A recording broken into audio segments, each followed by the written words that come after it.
আসসালামু আলাইকুম ওয়া রাহমাতুল্লাহি ওয়া বারাকাতুহু। সকলকে অনেক, অনেক শুভেচ্ছা জানিয়ে শুরু করছি আমি শাহাদাত। আজকে একটি ভিডিওর রিভিউ করব এবং এই ভিডিওতে আমাদের যৌন স্বাস্থ্য নিয়ে, বিশেষ করে ছেলেদের যৌন স্বাস্থ্য নিয়ে কিছু কথা বলেছেন আ অপদার্থ আ ডাক্তার ইন্দ্রজিৎ প্রসাদ। তো আম আমি সেই ভিডিওটি রিভিউ করব। তো যৌন স্বাস্থ্য আমাদের সকলের জন্যই অত্যন্ত গুরুত্বপূর্ণ এবং বিশেষ করে আমাদের পুরুষদের জন্যে আ এই বিষয়টি আম নারীদের তুলনায় বোধহয় পুরুষরা আমরা এই বিষয়ে বেশি ভাবি। তো আম যদি উ আমাদের যৌনাঙ্গ যথেষ্ট পরিমাণে শক্তিশালী না হয়, প্রয়োজনের সময় যদি শক্তি সরবরাহ করতে ব্যর্থ হয়, তাহলে আমাদের যৌন জীবন হতে পারে অশান্তিতে ভরা এবং সেটার কারণে আমাদের দাম্পত্য জীবনে বিভিন্ন রকমের সমস্যা, কলহ, বিবাদ এই সমস্ত হতে পারে। তো আম আজকে আমরা তাই এই বিষয়টি নিয়ে কথা বলব।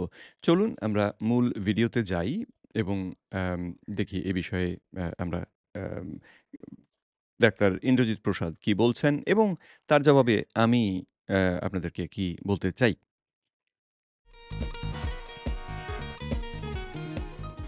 ডায়াবেটিস চিকিৎসার গুরুত্বটা এত কেন বেশি? আমরা কেন এত পড়াশোনা করাই ডায়াবেটিস নিয়ে? কেন বড়, বড় হাসপাতাল তৈরি হচ্ছে ডায়াবেটিস নিয়ে? সরকার কেন এত চিন্তিত ডায়াবেটিস নিয়ে? তার কারণ হচ্ছে ডায়াবেটিসের রয়েছে অনেক দীর্ঘমেয়াদী জটিলতা যেটা ম্যানেজ করা অত্যন্ত ব্যয়বহুল।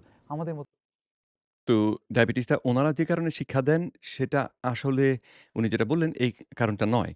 কারণ যদি সেটাই উদ্দেশ্য হতো তাহলে ডায়াবেটিস সম্পর্কে সঠিক তথ্য আ সি শিক্ষা দেবার চেষ্টা তারা করতেন।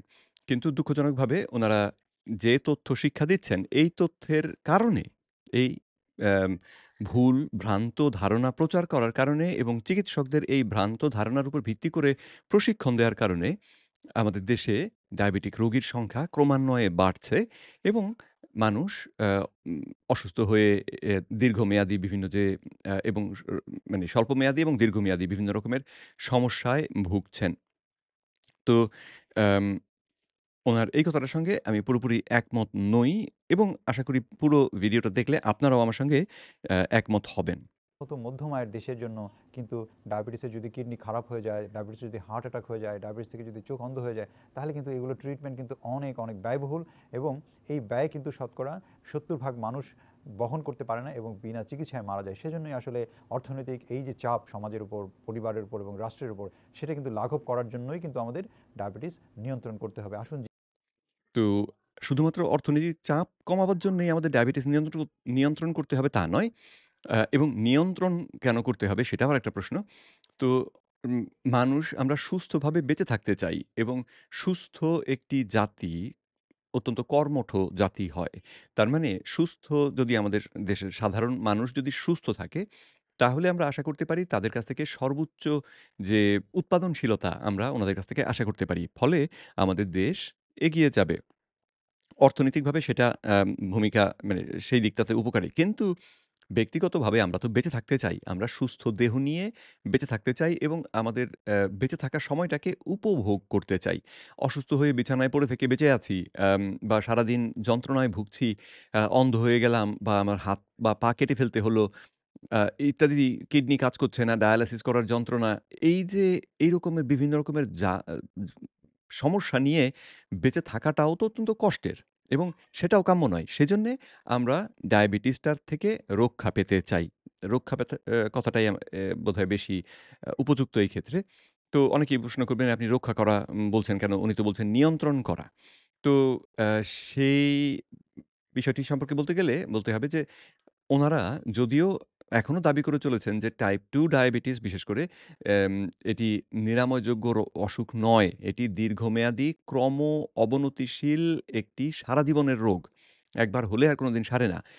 আমি অবশ্য এখন বিশ্বাস করি যে এটি আসলে নিরাময়যোগ্য রোগ এবং আ এই বিশ্বাসটার পেছনে কতগুলো বৈজ্ঞানিক গবেষণার উপর ভিত্তি করে আমার এই বিশ্বাস। এটা আমার যে শুধু স্বপ্নে পাওয়া জ্ঞান তা নয়। তো এখন অনেকেই এই বিষয়টি নিয়েও আবার আপত্তি তোলেন যে, "ভাই আপনি ডায়াবেটিসকে সারিয়ে ফেলা শব্দটি ব্যবহার করবেন না।" তো এই বিষয়টি নিয়ে আমি আগেও ভেবেছি এবং ভেবে দেখেছি যে বিষয়টা একটুখানি এম আ ভাষাগত কারণে আমাদের বাংলা ভাষার কারণে বা বাংলা ভাষা সম্পর্কে আমার যে জ্ঞান, তার কারণে এই বিষয়টিকে সঠিকভাবে আপনাদের সামনে উপস্থাপন করতে পারি না। আচ্ছা, উদাহরণ দিয়ে বোঝাই সমস্যাটা কি তাহলে আশা করি আপনারা বুঝতে পারবেন।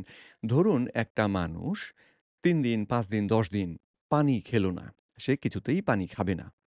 তো পানি না খেলে এই একটা নির্দিষ্ট সময় পরে তার দেহে পানি শূন্যতা তৈরি হবে। পানি শূন্যতার কারণে তার বিভিন্ন রকমের সমস্যা হবে। কিন্তু তিনি যদি আবার পানি খাওয়া শুরু করেন, ধীরে, ধীরে তার পানি শূন্যতাটা কেটে যাবে এবং তিনি সুস্থ অবস্থায় আবার ফিরে আসবেন। তো এখন আপনাদেরকে প্রশ্ন করি যে এই যে পানি না খাওয়ার কারণে তার যে পানি শূন্যতা হলো, এটাকে কি তখন আমরা অসুখ বলব? নাকি এটা আ কি বলব যে দেহেরই একটা প্রাকৃতিক অবস্থা। পানি না খেলে পানি শূন্যতা তৈরি হবে। প্রাকৃতিক একটা ব্যবস্থা। তো আর যদি আমরা পানি খাই তাহলে পানি শূন্যতা থাকবে না। তো এখন পানি খেয়ে যদি আমি পানি শূন্যতা থেকে বেঁচে থাকি, যার পানি শূন্যতা হয়েছিল, তিনি আবার পানি খেলেন এবং পানি শূন্যতা তার সেরে গিয়ে তিনি সুস্থ হয়ে গেলেন। এই ক্ষেত্রে আমি কি সেরে যাওয়া শব্দটিকে ব্যবহার করতে পারব? যদি পারি, তাহলে ডায়াবেটিসের ক্ষেত্রেও আমরা বোধহয় সেরে যাওয়া শব্দটিকে ব্যবহার করতে পারি। তার কারণ হচ্ছে ডায়াবেটিস, টাইপ 2 ডায়াবেটিসটা বিশেষ করে হচ্ছে এমন একটি অসুখ যেখানে আমাদের খাদ্য অভ্যাসের কারণে আমরা শর্করা জাতীয় খাবার বেশি, বেশি ঘন, ঘন খাওয়ার কারণে আমাদের দেহে এই সমস্যাটি তৈরি হয়। এবং যদি আমরা সেই খাদ্য অভ্যাসটিকে ঠিক করে ফেলতে পারি, তাহলে আবার দেহের মধ্যে দেহটা স্বাভাবিক অবস্থায় ফিরে আসে এবং তার আমাদের দেহে আর ওই ডায়াবেটিসের লক্ষণগুলো দেখা যায় না। এই অবস্থাটাকে আমি তো তাহলে ওই আগে যে উদাহরণটা দিলাম, সেই উদাহরণ মতে বলব, আমার ডায়াবেটিস সেরে গিয়েছে। তাই না? তো আম যদিও ইংরেজিতে শব্দটাকে ব্যবহার করা হয় রিভার্স। আ ইংরেজিতে ২ টো শব্দ রয়েছে। একটা হচ্ছে কন্ডিশনকে রিভার্স করা, অর্থাৎ যেই কারণে ঘটনাটি ঘটেছিল, সেই কারণগুলোকে সামলে নেয়া যাতে করে ঘটনাটি আবার পূর্বের অবস্থায় ফিরে যায়। আর অন্যটি হচ্ছে কিওর করা। যে আমার একটা অসুখ হয়েছিল, সেটাকে আমি কিওর করলাম। ধরুন এক্ষেত্রে উদাহরণ খাটবে যে ব্যাকটেরিয়া আমার দেহে প্রবেশ করেছিল, সেই ব্যাকটেরিয়ার কারণে আমার স্বাস্থ্য ভেঙে গিয়ে আমি অসুস্থ হয়ে পড়েছিলাম। এবারে ঔষধ খেলাম, অ্যান্টিবায়োটিক খেলাম এবং তাতে ব্যাকটেরিয়াগুলো মারা পড়ল এবং আমি স্বাস্থ্য ফিরে পেলাম। আমি রোগমুক্ত হলাম। এক্ষেত্রে আমরা বলি রোগ সেরে গিয়েছে। তো ঠিক একইভাবে অ্যাম আ টাইপ 2 ডায়াবেটিসের ক্ষেত্রে আমি ওই যে আ রিভার্স শব্দটি যেহেতু সহজ বাংলা আসলে কোনো শব্দ আমি খুঁজে পাইনি, সেজন্যে সেরে যাওয়া শব্দটিকেই ব্যবহার করি। তো আ এখন কথা হচ্ছে টাইপ 2 ডায়াবেটিসটা কি আসলে সেরে যাওয়া সম্ভব কিনা? টাইপ 2 ডায়াবেটিসটা আসলে আমি যেই অর্থে বললাম, সেই অর্থে সেরে যাওয়া অত্যন্ত সম্ভব এবং আম অনেকেই যেটা দাবি করেন যে, যেহেতু আমরা যদি পূর্বের খাদ্যাভ্যাসে ফিরে যাই, তাহলে আবার যেহেতু এই অসুখটি ফিরে আসে, তার মানে রোগটি আসলে সেরে যায়নি। তো আমি এক্ষেত্রেও আবার আমার এই যে পানি শূন্যতার উদাহরণ সেটাকে তুলে আনব। যে আপনি ১০ দিন পানি খাননি, সেজন্যে আপনার পানি শূন্যতা হয়েছিল। এবারে আপনি পানি খাওয়া শুরু করলেন এবং পানি শূন্যতা সেরে গেল। এরপরে ১ মাস, ২ মাস, ১০ মাস বা ২ বছর আপনি সুস্থ থাকলেন। এরপরে আবার ঠিক করলেন যে, "না, আমি আর পানি খাবো না।" এবং তখন দেখা গেল আপনার দেহে আবার পানি শূন্যতা সৃষ্টি হলো। তাহলে এক্ষেত্রে অ্যা কি বলবেন? পানি শূন্যতাটা আমাদের দেহের একটা অসুখ। এটা একবার হলে বাকি জীবন সারে না। এ কথা কি বলা যাবে? তাহলে ডায়াবেটিসের ক্ষেত্রে কেন আমরা সেই কথা বলব, তাই না? তো যাই হোক, এই হচ্ছে ওই ডায়াবেটিস যে সেরে যাওয়া বা এম রিভার্স হওয়া বা কিওর, এই শব্দ দুটোর যে অর্থ নিয়ে, অনুবাদ নিয়ে বাংলায় যে আমাদের মধ্যে যে কনফিউশনটা হয়, আমি সেই বিষয়টা আপনাদের সামনে ব্যাখ্যা করলাম। তো উনারা বলছেন ডায়াবেটিস নিয়ন্ত্রণ করতে, আমি বলছি ডায়াবেটিস সারিয়ে ফেলতে। কিভাবে? যেই কারণে ডায়াবেটিস হয়েছে, সেই কারণটাকে যদি আমরা সামলে ফেলি, সমাধান করে ফেলি, তাহলে দেহে ডায়াবেটিস থাকবে না, দেহ সুস্থ অবস্থায় ফিরে যাবে। আমরা যদি আবার সেই পুরনো সেই কারণগুলোকে আবার অনুসরণ করতে শুরু করি, তাহলে আবার ডায়াবেটিস হবে। স্বাভাবিকভাবেই এটা দেহের প্রাকৃতিক একটা ব্যবস্থা। জেনে নিই ডায়াবেটিসের জটিলতাগুলো কী, কী? ডায়াবেটিসের জটিলতাগুলোর মধ্যে হচ্ছে কিছু স্বল্পমেয়াদী জটিলতা, তাৎক্ষণিক জটিলতা এবং কিছু রয়েছে দীর্ঘমেয়াদী জটিলতা। স্বল্পমেয়াদী যে জটিলতাগুলো সেটাকে আমরা বলি যে ডায়াবেটিক কেটোঅ্যাসিডোসিস অথবা ডায়াবেটিসের বিষক্রিয়া, যে কারণে সুগার অনেক বেড়ে গিয়ে হাসপাতালে ভর্তি হওয়ার প্রয়োজন হয়ে পড়ে। এটা উনি একেবারেই ভুল কথা বললেন। এবং একজন টপ endocrinologist হয়ে বাংলাদেশের সবচেয়ে সম্মানিত যে অ্যা স মে কি বলে? চিকিৎসার জন্য যে সম্মানিত প্রতিষ্ঠানটি, তার endocrinology ডিপার্টমেন্টের হেড হয়ে তিনি এই কথা যে কিভাবে বলেন, সেটা একটুখানি কি বলবো? আ আমার আমি এতে লজ্জিত বোধ করি আসলে। কিটো অ্যাসিডোসিস এর কথা তিনি বললেন। কিটো অ্যাসিডোসিস সমস্যাটা কিন্তু হচ্ছে একটি ভিন্ন সমস্যা। সেখানে রক্তে কিটোনের মাত্রা মাত্রাতিরিক্তভাবে বেড়ে যায়। রক্তে কিটোন যদি ধরুন ৩ মিলিমোল বা ৩.৫ মিলিমোলের নিচে থাকে ০.৫ মিলিমোল থেকে ৩.৫ মিলিমোল পর্যন্ত যে রেঞ্জ, এই রেঞ্জের মধ্যে কিটোন থাকলে সেটাকে বলা হয় স্বাস্থ্যকর কিটোন মাত্রা। কিন্তু এর থেকে বাড়তে শুরু করলে তখন আমরা বিষয়টিকে নিয়ে একটু ভাবতে শুরু করি। কিন্তু যাদের দেহে ইনসুলিন হরমোন উৎপাদন হয়, তার আগে বলিনি, কিটো অ্যাসিডোসিসটা কখন হয়? যদি কারো দেহে এই কিটোনের মাত্রা ২০ মিলিমোল ছাড়িয়ে যায়, তখন সেটাকে কিটো অ্যাসিডোসিস বলা হবে। তো কোথায় ৩ মিলিমোল আর কোথায় ২০ মিলিমোল, একটা বিশাল পার্থক্য। আর স্বাভাবিক একজন মানুষ তিনি টাইপ 2 ডায়াবেটিক হলেও তার পক্ষে এই ২০ মিলিমোল মাত্রায় কিটোনকে তুলে নেওয়াটা অসম্ভব। প্রফেসর ডক্টর বেন বিকম্যান এই বিষয়ে একেবারে দ্ব্যর্থহীন ভাষায় বলেন যে, টাইপ 2 ডায়াবেটিক রোগীর দেহে কিটো অ্যাসিডোসিস হওয়াটা অসম্ভব। তার কারণ হচ্ছে যখনই আমাদের রক্তের কিটোনের মাত্রা কোনো কারণে বেড়ে যদি সেটা আম আ স ৭ মিলিমোল এর কাছাকাছি যায়, ৬ মিলিমোল, ৭ মিলিমোল এই কাছাকাছি যায়। একেকজনের ক্ষেত্রে একটু এদিক-সেদিক হতে পারে। তখন আমাদের এই কিটোনটা যেহেতু ইনসুলিনোজেনিক, অর্থাৎ রক্তে কিটোনের মাত্রা বেড়ে গেলে আমাদের প্যানক্রিয়াস ইনসুলিন নিঃসরণ করে। চিনি বাড়লে যেমন ইনসুলিন নিঃসৃত হয়, কিটোনের মাত্রাও বেড়ে গেলে, মাত্রাতিরিক্ত উঠে গেলে তখন এই ইনসুলিন নিঃসৃত হয়। তো ইনসুলিন নিঃসরণ হলে ইনসুলিন গিয়ে কিটোন উৎপাদনের যে ফ্যাক্টরি সেটাকে বন্ধ করে দেয়। ফলে নতুন আর কিটোন তৈরি হয় না, কিটোনের মাত্রা আর বাড়তে পারে না। তো সেজন্যে টাইপ 2 ডায়াবেটিক রোগী যার দেহে আসলে ইনসুলিন উৎপাদন হয় এবং ইনসুলিন আসলে মাত্রাতিরিক্ত উৎপাদন হয়, তার দেহে কিটো অ্যাসিডোসিস হওয়া জীবনে সম্ভব না যদি না সে এমন ঔষধ ব্যবহার করে যেটার কারণে কিটো অ্যাসিডোসিস হতে পারে। যেমন SGLT2 ইনহিবিটর যে ঔষধগুলো আছে, আ সেই ঔষধগুলো খেলে কিটো অ্যাসিডোসিস হতে পারে। কিন্তু সেটা ঔষধ খাওয়ার কারণে। ঔষধ খাওয়ার কারণে আমার দেহের যে প্রাকৃতিক ব্যবস্থা সেটা যদি ভেঙে পড়ে তখন কিটো অ্যাসিডোসিস হতে পারে। তো উনি কিটো অ্যাসিডোসিস দিয়ে শুরু করলেন এবং বললেন রক্তে মাত্রাতিরিক্ত চিনি থাকবে এবং সে কারণে আ রোগী ভীষণ ক্ষতি হবে। রক্তে মাত্রাতিরিক্ত চিনি থাকাটা অবশ্যই ক্ষতিকর এবং সেটাতে অবশ্যই ক্ষতি হবে। কিন্তু কিটো অ্যাসিডোসিস আর রক্তে মাত্রাতিরিক্ত চিনি থাকা এক কথা নয়। এই দুটো একেবারেই ভিন্ন দুটো জিনিস। তো প্রশ্ন হচ্ছে রক্তে মাত্রাতিরিক্ত চিনিটা আসে কোত্থেকে? সহজ জবাবটা হচ্ছে খাবার থেকে। খাবারের যে শর্করা জাতীয় যে খাবারগুলো, সেইগুলোকে আমরা সেগুলো হজমের পরে আমাদের রক্তের মধ্যে গ্লুকোজ এর মাত্রা বাড়ে। অর্থাৎ এই খাবারগুলো হজম হয়ে গেলে এগুলো গ্লুকোজে রূপান্তরিত হয়।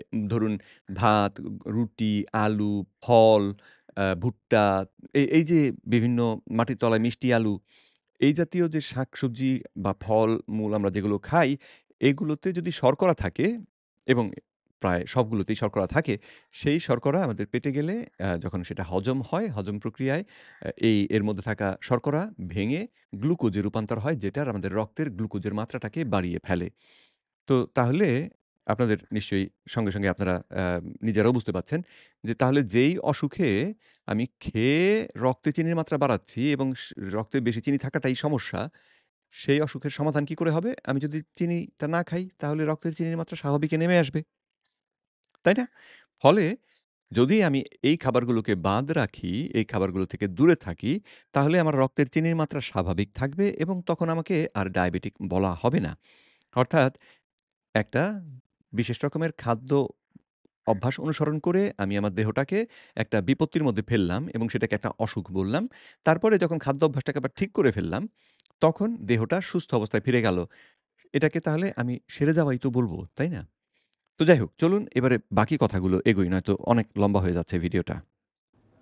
আর ডায়াবেটিসের আরেকটা জটিলতা রয়েছে, ঔষধ নিতে গিয়ে অথবা ইনসুলিন নিতে গিয়ে সুগার অনেক কমে গিয়ে হাইপোগ্লাইসেমিয়া হয়ে যাওয়া এবং তার কারণে মানুষের মৃত্যু হতে পারে, হাসপাতালে ভর্তি হওয়া লাগতে পারে, নানান রকম জটিলতা হতে পারে। আর তো হাইপোগ্লাইসেমিয়া উনি ঠিক কথাই বলেছেন যে যদি ইনসুলিন ইনজেকশন নেই অথবা কতগুলো বিশেষ ধরনের ঔষধ ব্যবহার করি, যেই ঔষধগুলো টাইপ 2 ডায়াবেটিক রোগীর জন্যে, যেই ঔষধগুলো তার প্যানক্রিয়াস থেকে আরো বেশি মাত্রায় ইনসুলিনের নিঃসরণ ঘটায়, সেই ঔষধ ব্যবহার করলে আপনার কিন্তু আ টাইপ 2 এই হাইপোগ্লাইসেমিয়া হতে পারে।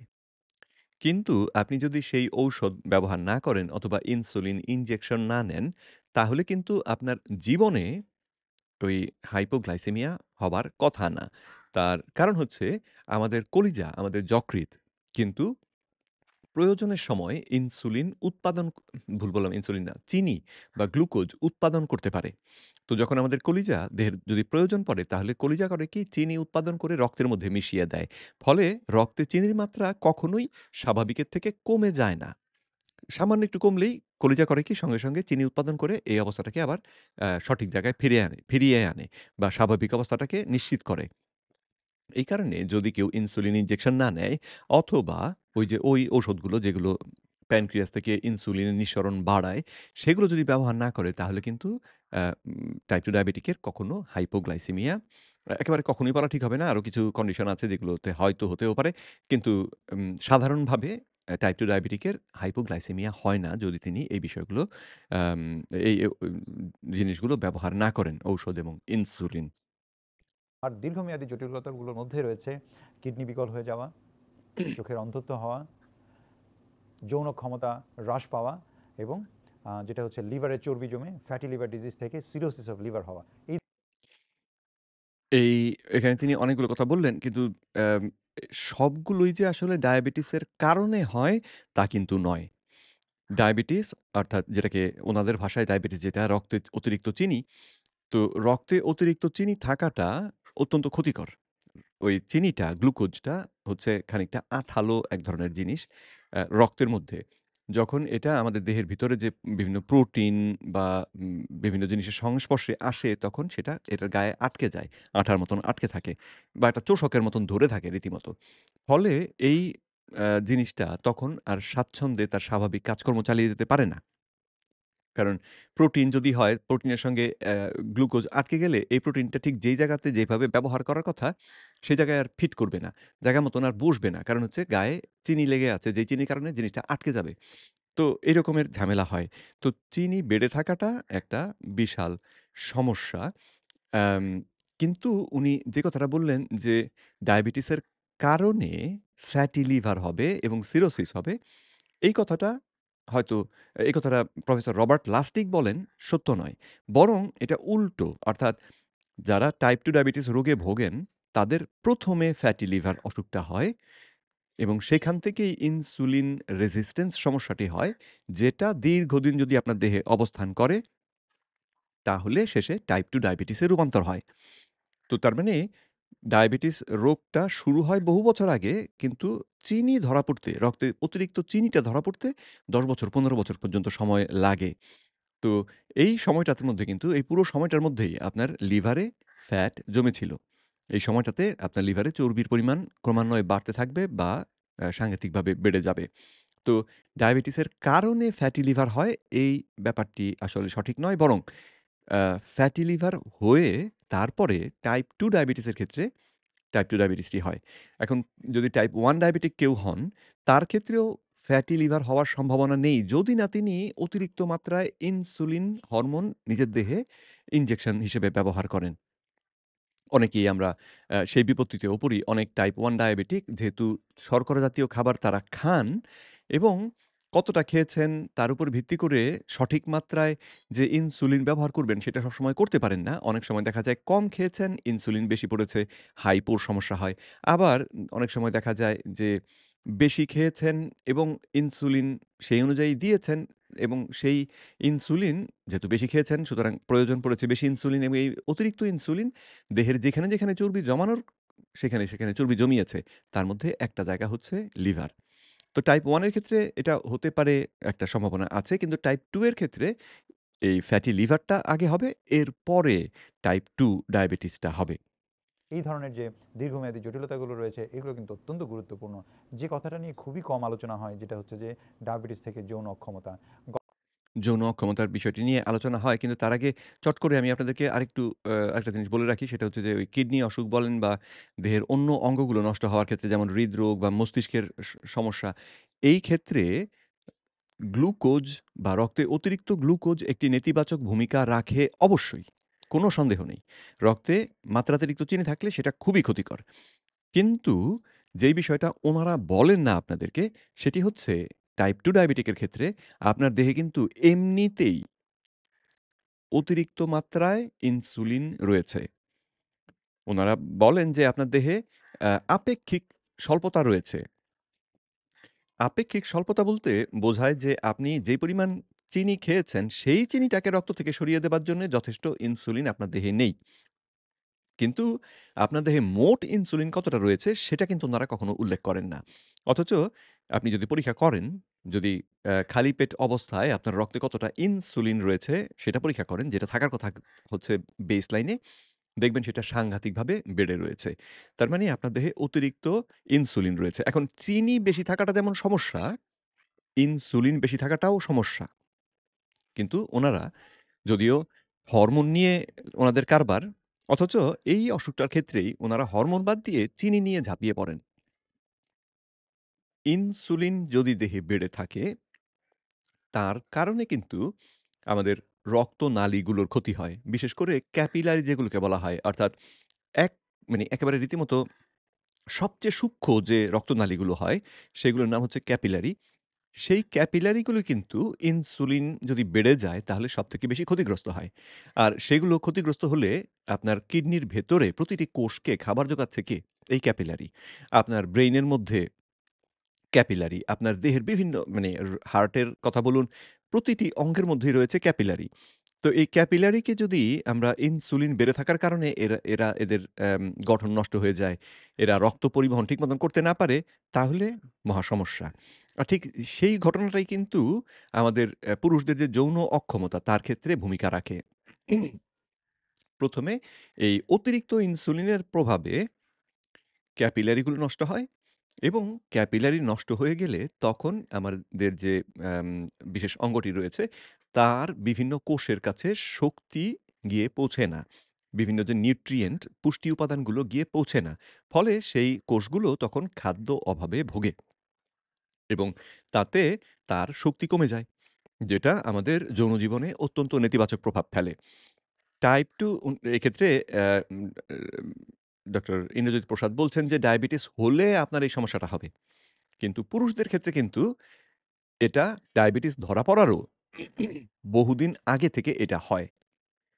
সেজন্যে পুরুষদের ক্ষেত্রে আপনার টাইপ 2 ডায়াবেটিস হচ্ছে কিনা, টাইপ 2 ডায়াবেটিস হওয়ার যে সমস্যাটা, যে প্রক্রিয়াটা, সেটা আপনার দেহে চলমান আছে কিনা, সেটা বোঝার একেবারে একটা বড় উপায় হচ্ছে যে আপনার এই সমস্যাটি আছে কিনা। যৌন অক্ষমতা পুরুষদের ক্ষেত্রে যদি আপনি অনুভব করেন যে আপনার এই অসুবিধাটি রয়েছে, তাহলে গিয়ে খালি পেটে আপনার রক্তের ইনসুলিনের পরিমাণ পরি চে উম ই করুন, মেপে দেখুন এবং আশা করি দেখতে পাবেন যে আপনার ইনসুলিন বেড়ে রয়েছে। তার মানে টাইপ 2 ডায়াবেটিস হবার যে প্রক্রিয়া সেটা আপনার দেহে চলমান। তো ওনারা বলেন টাইপ 2 ডায়াবেটিস হয়ে গেলে তখন রক্তে চিনির বেশি সেইজন্যে চিনিটা গিয়ে ক্ষতিটা করবে। যেটা ঠিক কথা। ডায়াবেটিস হয়ে গেলে তখন এই অতিরিক্ত চিনিটাও গিয়ে ক্ষতি করবে। কিন্তু যেই কথাটা আমাদের সকলের বোঝা উচিত সেটা হচ্ছে রক্তে চিনি বাড়ার আগেই আমাদের দেহে কিন্তু এই ক্ষতিটা হতে থাকে।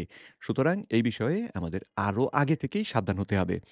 আর সমাধানটা যেহেতু অতি সহজ, খাবার থেকে শর্করা জাতীয় খাবারগুলোকে যদি আমরা কমিয়ে ফেলি বা বাদ দিয়ে দিই এবং ঘন, ঘন না খাই, তাহলে যেহেতু ঝামেলাটা মিটে যায়, তাহলে এটা না করার তো কোনো যুক্তি নেই। তাই না? গবেষণায় দেখা গেছে যে শতকরা ৩০ থেকে ৯০ ভাগ পুরুষ ডায়াবেটিস অনিয়ন্ত্রিত থাকার কারণে কিন্তু at the end of the day তারা কিন্তু যৌন অক্ষমতায় ভোগেন। যে কথা শুনে মনে হচ্ছে যে যদি আপনার ডায়াবেটিস নিয়ন্ত্রণে থাকে, তাহলে আপনি অক্ষমতায় ভুগবেন না।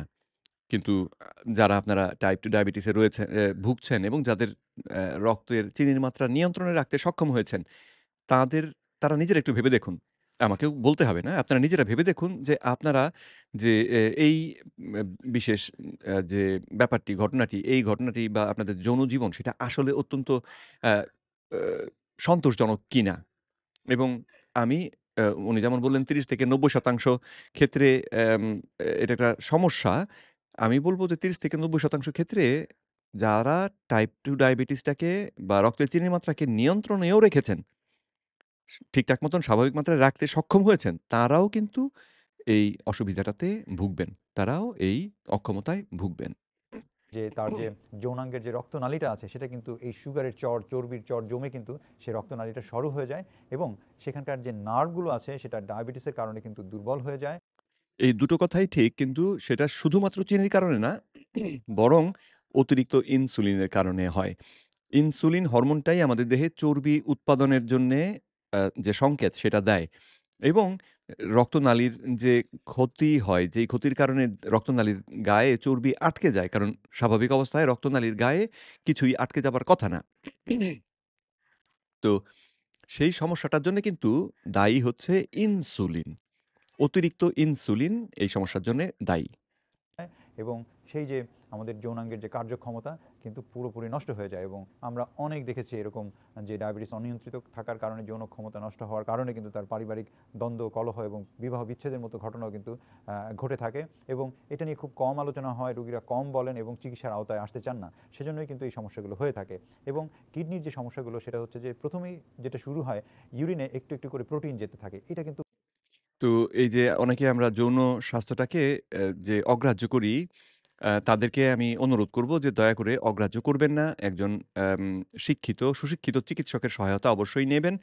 কিন্তু সঙ্গে খেয়াল রাখুন যে আপনি যদি খাদ্য অভ্যাসের মাধ্যমে একটা অসুখ তৈরি করেন দেহের মধ্যে, তাহলে ১ম এ চেষ্টা করা উচিত সেই খাদ্য অভ্যাসটা থেকে বেরিয়ে আসা।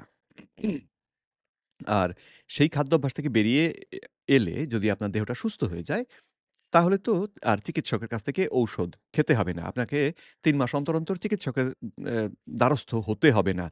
পয়সা দিয়ে চিকিৎসকদেরকে ধনী করা, তাদের বাড়ি-গাড়ির ব্যবস্থা আপনাকে আর করতে হবে না।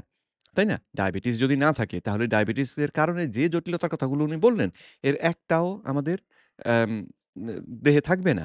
এখন ওনারা কেন ওই ডায়াবেটিস নিয়ন্ত্রণের কথাটাই সবসময় বলেন, সারিয়ে ফেলার কথা বলেন না? একটা কারণ হচ্ছে ওনাদের যে উপার্জন সেটা কিন্তু এর উপরে নির্ভরশীল।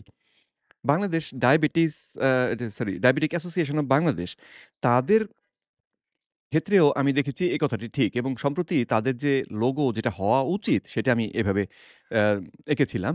আপনারা অনেকে দেখে হয়তো হাসবেন। কিন্তু ডায়াবেটিস তারা যেটা করেন, ডায়াবেটিক রোগীদেরকে শর্করা বেশি করে খেতে বলেন যখন তার দেহটায় সাংঘাতিক পরিমাণ ক্ষতি তখনও হয়নি। তখন তাদেরকে বলা হয় শর্করা খেতে, বেশি শর্করা ঘন খেতে বলা হয়। ফলে তাদের চিনির মাত্রা অনিয়ন্ত্রিত তখন ঔষধ দিয়ে চিনি কমানোর চেষ্টা করা হয়। তারপরে ৩ বছর, ৪ বছর, ৫ বছর, ৬ বছর পরে সেটা আর কাজ করে না। তখন তাদেরকে ইনসুলিন ইনজেকশন দে এ দিতে বলা হয়। এবং এই হচ্ছে চিকিৎসা। ইনজেকশন দিলে পরে হাইপো হবার ঝুঁকি বাড়ে। তখন বলে আপনি ইনজেকশনও দিবেন আবার বেশি করে শর্করা খাবেন। তার মানে আপনার অসুখটা যেন দেহের মধ্যে আপনি পালতে পারেন ঠিক মতন। আপনি পারলে তাদের লাভ কি? আপনার কিডনি যাবে, আপনার ব্রেইন যাবে, আপনার চোখ যাবে, আপনার হাড্ডিগুলি নষ্ট হবে, ত্বক নষ্ট হবে। তার মানে আপনার হৃদরোগ হবে। তার মানে আপনি অ্যা অনেক ডাক্তারের যে উপার্জনের পথ করে দেবেন। সুতরাং অ্যাম কেন নয়, তাই না? অ্যা তো আপনি যদি আপনার নিজের স্বার্থের কথা চিন্তা করেন, নিজের স্বাস্থ্যের কথা চিন্তা করেন এবং অর্থনৈতিকভাবে এই এই চক্করের মধ্যে পড়তে না চান, তাহলে খাবার থেকে শর্করাটা বাদ দিয়ে দিন। প্রোটিন এবং ফ্যাট বা চর্বি বেশি করে খান। ফলাফল হবে আপনি সুস্থ থাকবেন এবং ডায়াবেটিস আপনার হবে না এবং আপনাকে ডাক্তারের কাছে গিয়ে পয়সা দিতে হবে না। ১০০০ টা টেস্ট করে পয়সা খরচও করতে হবে না। বরং সেই পয়সা দিয়ে ভালো খাবার খাবেন। তো কিডনির মাইক্রোঅ্যালবুমিনের স্টেজ বলি এবং স্টেজ 1, স্টেজ 2 নেফ্রোপ্যাথি বলি, কিডনির বিকল হওয়া বলি। এই প্রাথমিক স্টেজে যদি আমরা ধরতে পারি যে আপনার কিডনিটা ডিস্টার্বড হচ্ছে, সেই ক্ষেত্রে কিন্তু আমরা ঔষধের মাধ্যমে কিন্তু সম্পূর্ণ সুস্থ করে ফেলতে পারি। একটা পরিমাণ রয়েছে সেটাকে আমরা বলি মাইক্রোঅ্যালবুমিনুরিয়া অথবা ইউরিন অ্যালবুমিন ক্রিয়েটিনিন রেশিও। এটা আপনার চিকিৎসক নিশ্চয়ই বছরে ১ বার অথবা ২ বার করে পরীক্ষা করবেন এবং এটা যদি ৩০ থেকে ৩০০ র মধ্যে থাকে এই মাইক্রোঅ্যালবুমিনুরিয়া তাহলে কিন্তু ওষুধের মাধ্যমে কিন্তু এই কিডনির সমস্যা কিন্তু সম্পূর্ণ সারিয়ে তোলা যায়। কিন্তু এই পয়েন্ট যদি ৩০০ র বেশি হয়ে যায় তাহলে কিন্তু চিকিৎসা করে আর কোনো যে সম্পূর্ণ সারিয়ে তোলার ব্যাপারটা কিন্তু সম্ভব হয় না। এটা একটা দীর্ঘমেয়াদী কিডনি রোগে পরিণত হয়। সুতরাং আর দেরি নয়, আসুন ডায়াবেটিস কন্ট্রোল করে আমরা কিডনি বিকল হওয়া থেকে আপনাকে বাঁচাই। শুধু অ্যা উম ডায়াবেটিস কন্ট্রোল করে নয়, বরং যেই কারণে ডায়াবেটিস হয়েছে সেই খাবারগুলোকে খাওয়া বন্ধ করে দিয়ে ডায়াবেটিসটাকে দেহ থেকে বিদায় দিই। তাহলে আমার কিডনি নিরাপদ থাকবে। আরেকটা ব্যাপার হচ্ছে চোখের অন্ধত্ব। সারা পৃথিবী জুড়ে কিন্তু মেডিকেল কজ অফ ব্লাইন্ডনেস মানে যেকোনো রোগের কারণে অন্ধত্বের কিন্তু ১ নাম্বার কারণ হচ্ছে আপনার ডায়াবেটিস। ডায়াবেটিস থেকে কিন্তু রক্তনালীতে আ যে রক্তক্ষরণ হয় চোখের রক্তনালীতে সেই ক্ষেত্রে কিন্তু ভিট্রাস হেমোরেজ এবং ডায়াবেটিক রেটিনোপ্যাথি এই ধরনের যে জটিলতা সেখান থেকে কিন্তু ডায়াবেটিক রোগীরা কিন্তু অন্ধত্ব বরণ করতে পারেন। এই সমস্যাটির ক্ষেত্রেও অতিরিক্ত ইনসুলিন থাকাটা একটি অত্যন্ত গুরুত্বপূর্ণ ভূমিকা পালন করে। শুধুমাত্র অতিরিক্ত চিনি নয়। তো টাইপ 2 ডায়াবেটিসের ক্ষেত্রে যেহেতু রক্তে অতিরিক্ত ইনসুলিনও থাকে এবং অতিরিক্ত চিনিও থাকে, তাহলে এটা হচ্ছে গিয়ে ডাবল ওয়ামি বলে ইংরেজিতে। অর্থাৎ আ মাইরের উপরে মাইর। মানে তো এইরকম যদি আপনার দেহটাকে আপনি অত্যাচারের উপরে আরো অত্যাচার করেন, তাহলে আপনার দেহ টিকবে কি করে? তাই না? তো তাহলে সমাধানটা কি? সমাধান হচ্ছে এই সমাধানটা কিন্তু মজার ব্যাপার যে দুটো সমস্যার সমাধান একটা কাজে। খাবার থেকে শর্করা সরিয়ে দিন, তাহলে চিনিটা স্বাভাবিক হয়ে যাবে। চিনি স্বাভাবিক হয়ে গেলে ইনসুলিন হরমোনের রক্তে বেড়ে থাকার প্রয়োজন থাকবে না। ফলে চিনি থাকবে স্বাভাবিক, ইনসুলিন থাকবে স্বাভাবিক। আপনার অঙ্গগুলো থাকবে নিরাপদ। কিন্তু আমরা সবসময় বলে থাকি যে আপনার ডায়াবেটিস হলে অবশ্যই একজন চক্ষু বিশেষজ্ঞ আপনি দেখাবেন এবং কমপক্ষে বছরে ১ বার করে আপনার চোখের পরীক্ষা করাবেন। নইলে তো ওই চক্ষু বিশেষজ্ঞ যে ডাক্তার হয়েছে সে বেচারা পয়সা পাবে কোথায়? তার বাড়ি-গাড়ি কে করবে? তাই না? সেই পয়সাটা তো আসতে হবে, তাই না? বছরে, বছরে যাবেন। বছরে ২ বার যাবেন। ঠিক আছে? বেশি, বেশি করে শর্করা খাবেন। তারপরে বছরে ২ বার ৩ বার করে তার কাছে যাবেন। আপনার চোখের যে মনিটা সেটাকে প্রসারিত করবে একটা ওষুধ দিয়ে এবং পুরো চোখটাকে কিন্তু একটা মেশিন আছে যেটাকে বলি আমরা অপথ্যালমোস্কোপ সেটা দিয়ে কিন্তু আপনার চোখের রেটিনাটা পরীক্ষা করা যায় রক্তনালীর স্বাস্থ্য কেমন আছে সেটা পরীক্ষা করা যায় এবং এটার কিন্তু স্টেজ আছে প্রাথমিক স্টেজ ব্যাকগ্রাউন্ড রেটিনোপ্যাথি বলি আমরা সেই স্টেজে কিন্তু যদি ধরা পড়ে তাহলে কিন্তু এই রোগ সম্পূর্ণ সারিয়ে তোলা যায় সুতরাং আমরা যেটা বলবো প্রতি বছর কমপক্ষে ১ বার করে আপনার চক্ষু বিশেষজ্ঞের সাথে কথা বলে চোখ কমপক্ষে ১ বার। তার মানে ১ বারের বেশি হলেও ঠিক আছে। ২ বার, ৩ বার, ৪ বার। আপনার পয়সা থাকলে প্রতি মাসে ১ বার করে দেখান না কেন, তাই না? পরীক্ষা করবেন কোনো সমস্যা না থাকলেও ডায়াবেটিক রোগী অবশ্যই ১ বার করে চক্ষু পরীক্ষা করবেন আরেকটা ব্যাপার যেটা বলছিলাম যে হার্ট অ্যাটাক হওয়া হার্ট অ্যাটাকে যাওয়ার আগে বুঝতে পারছেন তো? যদি আপনার দেহে ডায়াবেটিসটা থাকে এবং একবার ডায়াবেটিস হয়ে গেলে বাকি জীবন যদি বলা যায় যে আপনি ডায়াবেটিক রোগী, তাহলে প্রতি বছর, বছর আপনাকে তাহলে আশা করা যায় যে আপনি চক্ষু পরীক্ষা করতে যাবেন, হৃদরোগের জন্য হৃৎপিণ্ড চেক করতে যাবেন, তারপরে আর যা কিডনির জন্য কিডনির পরীক্ষা করতে যাবেন। তাহলে পয়সাটা কে পাবে? ডায়াবেটিক রোগীদের কিন্তু শতকরা ৬০ থেকে ৭০ ভাগ কিন্তু হার্ট অ্যাটাকের কারণে মারা যান। সেজন্য আমরা বলব এবং ডায়াবেটিস রোগীদের কিন্তু হার্ট অ্যাটাক কিন্তু নীরবে হার্ট অ্যাটাক হয়ে যায়। কারণ নার্ভটা দুর্বল হওয়ার কারণে এই যে ব্যথা কিন্তু রোগীরা অনুভব করতে পারেন না। যার ফলে ডাক্তারের কাছে আসতে দেরি হয়। সেজন্য প্রতি বছর কমপক্ষে একবার আপনি আপনার ইসিজি করাবেন এবং ডাক্তারের শরণাপন্ন হবেন এবং ডাক্তার আপনার হার্টটাকেও পরীক্ষা করবে। ইনফ্যাক্ট পুরো শরীরটাই ডায়াবেটিক রোগীর বছরে একবার করে পরীক্ষা করা উচিত যে কোনো অর্গানে কোনো জটিলতা হচ্ছে কিনা। শুধু সুগার নামানো কিন্তু চিকিৎসার টার্গেট নয়। যেখানে ডায়াবেটিস আক্রমণ করে সেই আক্রমণের জায়গাগুলিকে প্রতি বছর একবার করে মনিটর করা, স্ক্রিনিং করা, পর্যবেক্ষণ করাও কিন্তু ডায়াবেটিস চিকিৎসার একটি বড় অংশ। সেজন্য এটি একটি বড় অংশ এবং আপনাদের সকলেরই এটা করা উচিত। পয়সা নাই? ও তাহলে আমি যেই পথের কথা বললাম, খাবার থেকে শর্করাগুলোকে বাদ দিয়ে দিন। তাহলে আপনার এগুলোর দরকার পড়বে না। কারণ ইনসুলিনের সমস্যা কমে গেলে ইনসুলিনটার যদি আপনার সমস্যা সৃষ্টি না করে, টাইপ 2 ডায়াবেটিসই হবে না। তাহলে আর এগুলোর ঝামেলা হবে না। তাহলে আপনার পরীক্ষা-নিরীক্ষা করার দরকার পড়বে না। ইচ্ছে হলে বছরে ২ বছরে ৫ বছরে ১ বার করলেন, যদি মনে করেন, ভালো কথা। কিন্তু করতেই হবে তেমন নয়। তো আপনার পয়সা আপনার পকেটেই থাকবে। কিন্তু এই বুদ্ধি আপনাদেরকে দেওয়া ঠিক হলো না। তাহলে আমার পকেটে পয়সা আসবে কোত্থেকে? একটা বিপদের মধ্যে পড়া গেল তো। আমরা বলব যে ডায়াবেটিসের হলে ডাক্তারের সাথে দেখা করতে দেরি করবেন না। প্রতি ৩ মাস থেকে ৬ মাস পর, পর আপনার চিকিৎসকের সাথে একবার দেখা করুন এবং যে জটিলতা হচ্ছে কিনা সেগুলো মনিটর করুন। অবশ্যই বাসায় গ্লুকোমিটারে ব্লাড গ্লুকোজ চেক করবেন। যারা ঘন, ঘন বাসায় চেক করে তাদের ডায়াবেটিস কিন্তু অনেক ভালো কন্ট্রোল থাকে। কারণ এই রিডিংগুলো আপনার চোখে একটা ফিডব্যাক দেয় যে আপনি কোথায় আছেন, কী অবস্থায় আছেন এবং আপনাকে কখন ডায়াবেটিসের ডাক্তারের সাথে দেখা করতে হবে, কখন হরমোন ডাক্তারের সাথে এন্ডোক্রাইনোলজিস্টের সাথে দেখা করতে হবে। এই রিডিংগুলো কিন্তু আপনাকে বলবে। এবং এই রিডিংগুলো আপনাকে ফিডব্যাক দিবে যে আপনার ডায়াবেটিস কী খাওয়ার কারণে বেড়ে গেল, কোন কাজের কারণে বেড়ে গেল, কোন কারণে আপনার ডায়াবেটিস কমলো সেটা কিন্তু আপনি এই রিডিং দেখে কিন্তু নিজেই আপনাকে একটা ফিডব্যাক দিবে আপনি নিজেই বুঝতে পারবেন এবং গবেষণাও তাই দেখা গেছে যারা যতবার বেশি ডায়াবেটিস চেক করে তাদের ডায়াবেটিস তত বেশি কন্ট্রোল থাকে সুতরাং আর দেরি নয় নিয়মিত বাসায় গ্লুকোজ পরীক্ষা করুন ৩ মাসে একবার ডাক্তারকে দেখান এবং প্রতি বছর একবার করে আপনার কিডনি লিভার হার্ট লাং এবং চক্ষু পরীক্ষা করান। সবাইকে অনেক ধন্যবাদ। আশা করি বুঝতে পারছেন।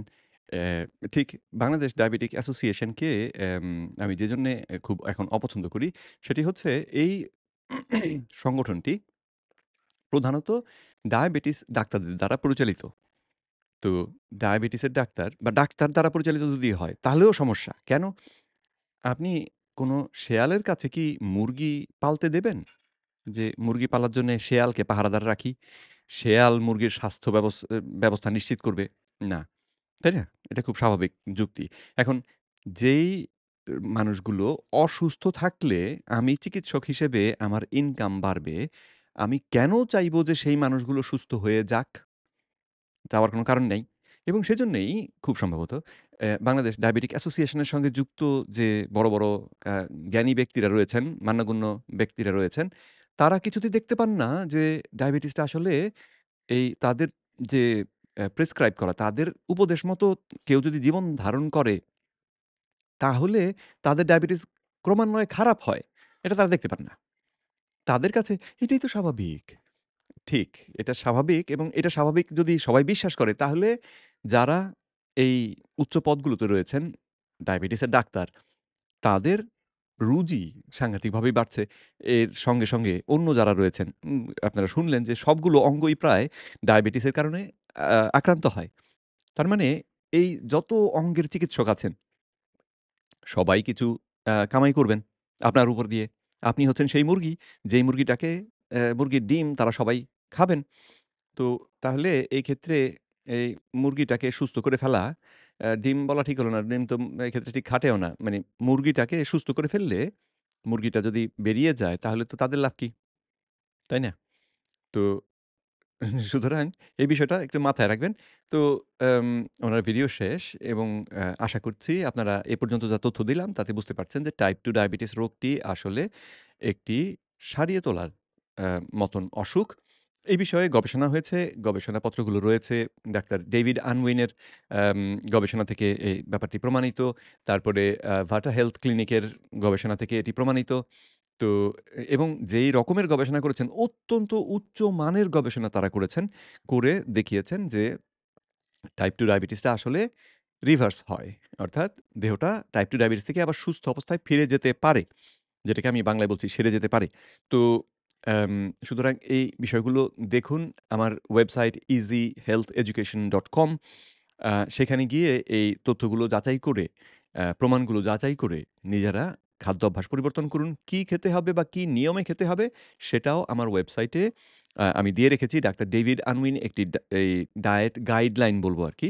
যে ঠিক ডায়েট চার্ট নয়, সকালবেলায় উঠে আপনাকে কতটুকু কোন জিনিস খেতে হবে সেরকমভাবে লেখা নেই। কিন্তু কোন খাবারগুলো আপনার জন্য নিরাপদ, কোন খাবারগুলো নিরাপদ নয়, এই রকমের কিছু তথ্য ডাক্তার ডেভিড আনউইন আম তার রোগীদের চিকিৎসার সময় ব্যবহার করেছিলেন। সেই এক পাতার তথ্য সেখানে রয়েছে। আপনারা চাইলে সেটাও নিজেরা পড়ে, বুঝে নিজেদের খাদ্য অভ্যাস পরিবর্তন করতে পারেন এবং তাহলে ডায়াবেটিস থেকে মুক্তি পেয়ে যাবেন। যাদের ডায়াবেটিস হয়নি তারা ডায়াবেটিস প্রতিরোধ করতে পারবেন। তবে যাদের আ যারা ইনসুলিন ইনজেকশন নেন অথবা ঔষধের মাধ্যমে রক্তে চিনির মাত্রা নিয়ন্ত্রণ করেন, তাদের এই খাদ্য অভ্যাস পরিবর্তন করতে গেলে কিন্তু ডাক্তারের তত্ত্বাবধানে করতে হবে। যাতে করে আপনি আপনার খাদ্য অভ্যাসের উপর ভিত্তি করে তিনি আপনার ঔষধের মাত্রাটা ঠিক করে দিতে পারেন। আপনি যদি সকালবেলায় নাস্তা না খান, অথচ সকালবেলায় উঠে ইনসুলিন ইনজেকশন নিয়ে ফেললেন, তারপরে খেলেন না, তাহলে কিন্তু হাইপো হবে। তো সেজন্যে যদি আপনি ডাক্তারকে গিয়ে বলেন যে, "ডাক্তার সাহেব আমি সকালবেলায় নাস্তা করব না, ঠিক করেছি। এই অবস্থায় আমার ইনসুলিন ব্যবহারের কি পরিবর্তন হবে?" তখন তিনি বলে দেবেন যে, "তাহলে সকালবেলায় আপনি ইনসুলিনটা নেবেন না। আপনি বরং যখন খাবেন তার ০.৫ ঘন্টা আগে ইনসুলিনটা নিয়ে ০.৫ ঘন্টা পরে ইনসুলিনটা খাবারটা খাবেন।" কোনো, কোনো ইনসুলিনের ক্ষেত্রে ২ ঘন্টা আগে নিতে হয়। ইত্যাদি, ইত্যাদি। আপনারা তখন সেই বিষয়টা উনার কাছ থেকে জেনে তারপরে সেটা অনুসরণ করতে পারবেন। যাই হোক আর কথা লম্বা না করি। আশা করি এই ভিডিও থেকে আপনারা খানিকটা উপকৃত হয়ে থাকবেন। যদি ভিডিওটি ভালো লেগে থাকে তাহলে শেয়ার করবেন। আর লাইক করতেও ভুলবেন না। আত্মীয়স্বজন, বন্ধু-বান্ধব কাউকে যদি ডায়াবেটিক রোগী কেউ হয়ে থাকেন, টাইপ 2 বিশেষ করে, তাদেরকে এই ভিডিওটি দেখাবেন। আশা করি তাদের উপকার হবে। আর আমার জন্য দোয়া করবেন। আর সম্প্রতি আমার বাবা আমাকে ছেড়ে গিয়েছেন। আমাদের সকলকেই ছেড়ে গিয়েছেন। আম তো ২৩শে নভেম্বর আমার বাবা ইন্তেকাল করেছেন। তো আপনাদের কাছে অনুরোধ করব আমার বাবার জন্য দোয়া করবেন। আমি এই যে আপনাদের সেবায় যে পরিশ্রম করি বা সময় দেবার চেষ্টা করি এবং বিনা মূল্যে অনেককে তথ্য দিয়ে সাহায্য করার চেষ্টা করি, তার পেছনে একটা বিশাল অনুপ্রেরণা ছিল আমার বাবা। তো বাবা পৃথিবীতে আর নেই কিন্তু আ বাবা আমার মাথায় আছেন, আমার অন্তরে আছেন। তো আমার বাবার জন্যে আপনারা দোয়া করবেন যেন আল্লাহ রাব্বুল আলামিন আমার বাবাকে বেহেশতে জায়গা দেন। আসসালামু আলাইকুম।